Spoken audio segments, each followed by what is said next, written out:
Hey guys, and welcome to this video. So today is the monthly review of The Walking Dead.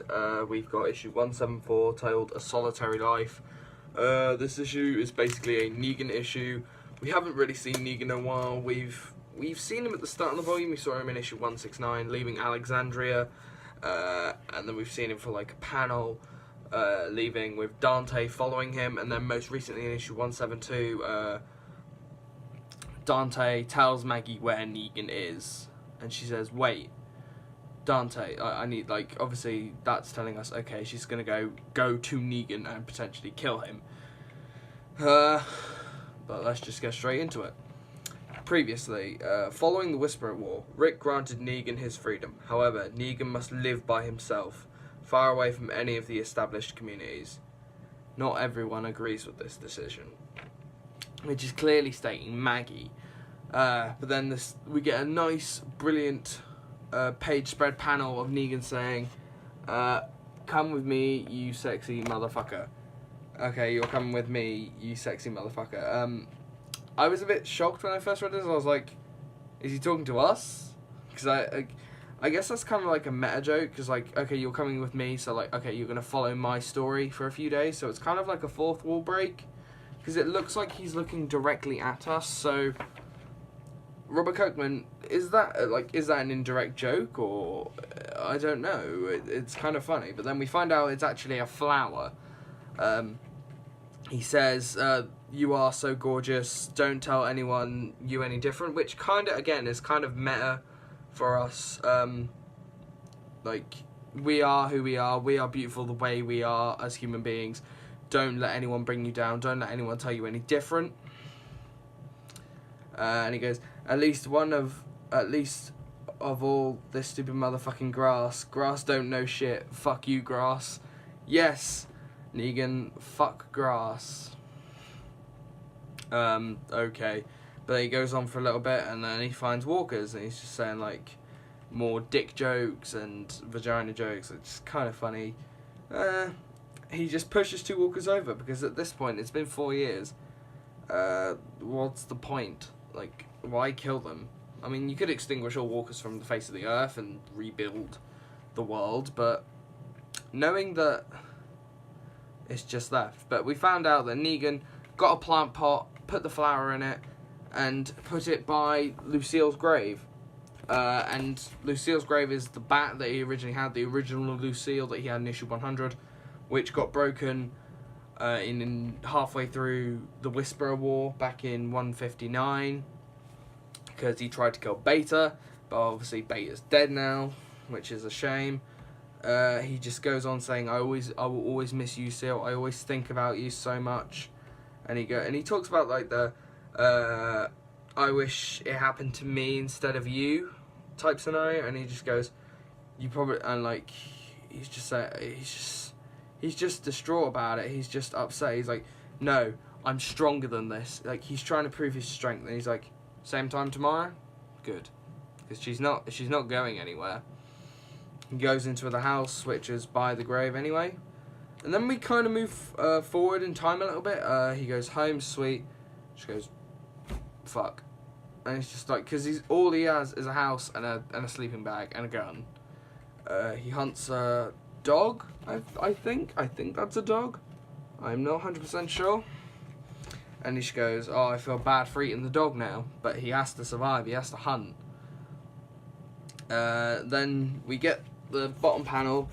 The leaves are falling off, or like the petals are falling off the sunflower, which showing time progression. Finding loads of cans of beans, or like a truck full of cans. That's rare in the apocalypse now, because 4 years since issue 1. It's a long time. They've probably reached their expiry. And he goes, like, he gets into an all F-bomb rage, saying they're all expired. And then he's like, again, the shopping cart. He comes across the shopping cart. He's got loads of items. He says, oh, why not check this barn out? There might be something in there. And there is a baseball bat. He just goes, no. No, no, no, no. He doesn't want to make another Lucille. Like, obviously, he's like, I can bring Lucille back to life by recreating the original Lucille that was a bat. But he doesn't want to, because she's dead, and he accepts the fact that she is dead now after so long, after having that long talk with Rick Grimes in 164. He's so conflicted, and he's just saying, you're not a bat, I'm talking to you like a crazy person, you're my dead wife, Lucille. He's like, I can't replace the bat, that's not replacing you, it's not, but he decides to run back to the barn and grab the bat, and I get a nice, brilliant page spread of him saying, I'm young again, and I want to live. It's cute there. And as he walks back to his home, he sees a barbed wire fence, and he just goes, well, would you look at that? Or, well, with more F-bombs, but I'm not going to say them for the rating of this video. And he's just saying, like, I know it's, like, he starts talking to the bat like it's actually Lucille and saying, okay, you'll get used to the barbed wire, it may hurt at first, but you'll get used to it, it's like second skin. But then suddenly, bam, through the doors, it's Maggie. Dun, dun, dun. He's like, what the fuck? And, Maggie says, Dante, wait outside. So that's why Maggie said, wait, Dante, back in issue 172. And it's like, this is what we've wanted for so long. I mean, after issue 100, after Glenn's death, boom, Maggie was destroyed, basically. And it's sad. But Maggie's like, okay, gonna kill you now. And then Negan, we've never seen the side of Negan. He gets all sympathetic.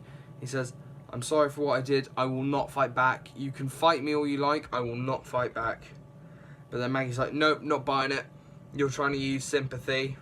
It's not working after everything you did. And the crazy thing is, like, this is, like, Negan just goes, this is no act. I've had years to think about all the things that I've done to you. And he doesn't even know. And he goes, and Maggie just goes, husband. And he goes, Glenn was his name. He remembers Glenn, which is, he's like Asian dude, but hey dude, but he's Korean. And he just goes on, like, he even talks to Maggie about Lucille, like the original Lucille, like that you met in his Negan. He's just like, I'm too familiar with the pain of loss. And then they start talking about Lucille. He's like, Maggie goes, can you picture her face, your wife's? And he goes like, as clear as day. He's crying. We've never seen this side of Negan. And Maggie just goes, every time I try to picture Glenn's face, I can just see him, like, see Negan smiling and his eye popping out. All this details from issue 100. And he's like, and with that, I see you smiling. And he just goes, okay then. She goes, okay, what? And she goes, kill me then. He's fully acceptant of his death. And he just goes, that would be poetic symmetry. Painful for me, but I respect it. I understand all too well that you're satisfying. That would probably be. Use the bat if you want. So she can just go bam bam Negan, issue 100, but on Negan. And she says, no, I'm not going to kill you. But then Negan just puts the gun to her head and just says, do it! Go on, pull the trigger! And do it! Like, he's like, I can't live like this. He can't. He's like, do it, please. And, like, she has every right to shoot Negan. Like, killing Glenn, killing one of the main characters that we've loved since issue 2. And we've gone 74 months without him. It's just upsetting. And she says, no, I'm not going to kill you. I don't want to give you what you want. And he's like he's breaking down at this point. He's like, but. It's like, you have to live with that, with what you've done. And he's just broken. They say, let's go. And Dodger's like, you didn't kill him. And she said, no, he isn't worth it. But he's just sitting there, and walkers are about to head in, like the ones he encountered earlier in the issue. She's like, she just kills the walkers. Bam, bam, letting him live. Because she knows if they left him, the walkers would get him. And then she just randomly snogs Dante. Like, okay, I'm guessing she's feeling a bit badass in the moment. Like, Dante's just like, And she's like, let's go home. And then Negan puts on his jacket, finishes wrapping the Lucille, and this was kind of creepy for me. He throws the bat in the fire and kind of smiles. I'm guessing that's a smile, because I'm guessing he's finally getting closure and just saying goodbye to Lucille, like the bat that he named her for so long. And that's the end of the issue, guys. No joke. Letter hacks right there. And then letter hacks go on to say, where do we go? Where does Negan go from here? Because we're kind of curious on what's going to happen next for Negan. Will he encounter the Commonwealth? Will he go to Ohio and meet the Commonwealth and catch up with Michonne, Yumiko, Magna, Eugene, Sadiq, and the Princess? Who knows? And obviously, now that Volume 29 is over, we have Volume 30, which is the New World Order. And it's a brand new storyline. And I think it's Sean Makowitz. I'm not sure if I pronounced that correctly. If you ever watched this video, I'm sorry I spelled your name wrong, or said it wrong. He says, get ready for big things in January when the 6-part New World Order storyline starts. Happy holidays, and I'll see you in January. So who knows what could happen next.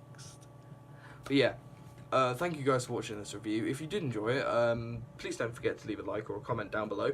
Don't forget to share it as well. See what other Walking Dead comic fans are out there. Who knows?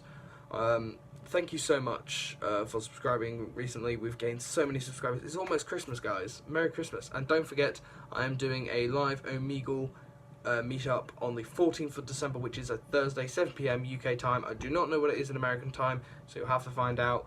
But yeah, click here to subscribe to the channel, and click here to see my last Walking Dead review, which was on Final Fight, issue 173. And I'll see you in the next Benji Plays video. Goodbye.